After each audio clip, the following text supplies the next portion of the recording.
नमस्कार। आज हम एक दस्तावेज देख रहे हैं जो इस्लाम के शुरुआती बहुत ही अहम इतिहास पर कुछ चौंकाने वाले दावे करता है। जी।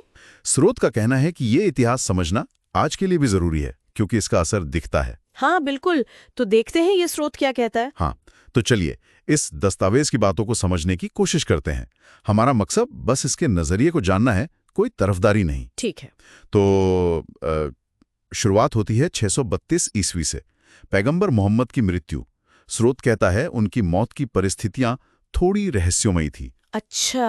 और उसके फौरन बाद ही उत्तराधिकारी कौन बनेगा, खलीफा कौन होगा, इसे लेकर जबरदस्त खींचतान शुरू हो गई। हाँ, ये तो सुना है। अबू बकर पहले खलीफा बने, मोहम्मद के बाद नेता या कहें उत्तराधिकारी। जी। पर स्रोत अली के दावे की भी बात करता है और एक बहुत ही गंभीर आरोप लगाता है कि अली की पत्नी फातिमा को कथित तौर पर जलाकर मारने की कोशिश हुई। हाँ, ये वाकई बहुत गंभीर बात है जो स्रोत कह रहा है।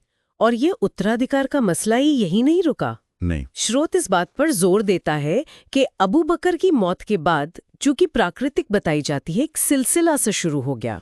कैसा सिलसिला? अगले 3 खलीफा, उमर जिनकी 644 ईस्वी में हत्या हुई, हाँ। फिर उस्मान 656 में हत्या, ओह। और फिर अली 661 में हत्या।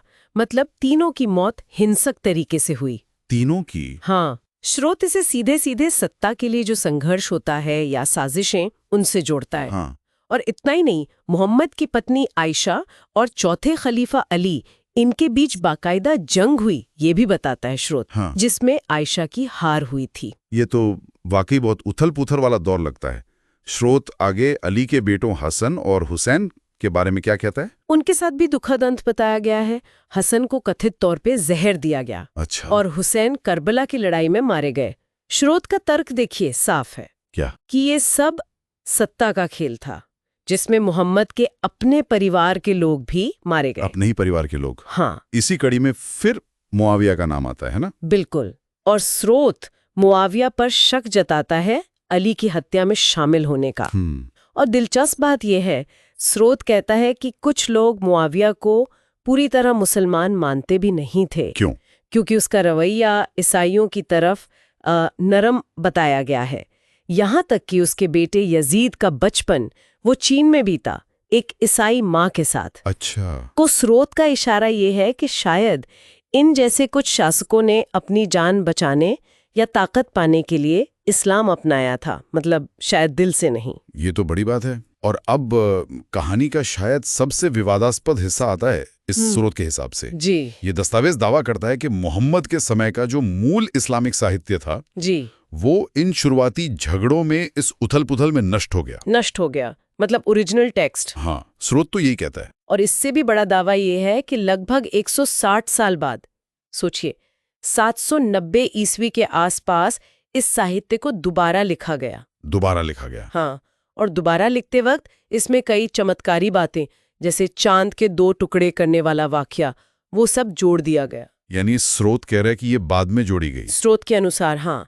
तो अगर हम इस दावे को माने तो इसका मतलब ये हुआ कि आज जो इस्लाम हम किताबों में पढ़ते हैं, वो शायद मूल बातों से अलग है। हाँ, वो मोहम्मद की मृत्यु के काफी बाद लिखा गया है और शायद बदला हुआ भी हो। ये उन शुरुआती किरदारों की ऐतिहासिकता पर भी, मतलब वो असल में थे या नहीं, इस पर भी सवाल खड़ा करता है। ये तो बहुत ही गहरा दावा है। स्रोत आज के सऊदी शाही परिवार को भी जोड़ता है इसमें। जी, वो कहता है कि वे बानु हनीफा नाम के कबीले से हैं। और ये कबीला, स्रोत के मुताबिक, ये मूल रूप से एक ईसाई कबीला था जिसने मोहम्मद से जंग लड़ी थी और हारने के बाद तलवार के डर से इस्लाम कबूल किया था। तलवार के डर से।